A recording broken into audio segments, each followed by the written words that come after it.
In this video, you are going to see how to change the text direction in Microsoft Word without text box. Let's get started. Without text box, I can use two different methods. I can insert a table and I can select the text from the table and go to table layout, and from here text direction, click on over here. Then I can easily change the text direction, increase the row size, and here you can see I can easily change the text direction. There is another way. Let us go to insert, go to shape, pick our rectangle shape, drag it over here, click on right button and click on add text and add the text here.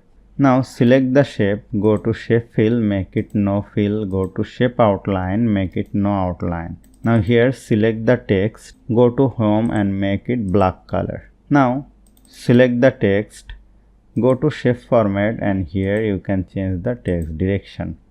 So hope you found this video helpful. If you like this video, please share this video with your friends and family, and don't forget to subscribe. Thank you.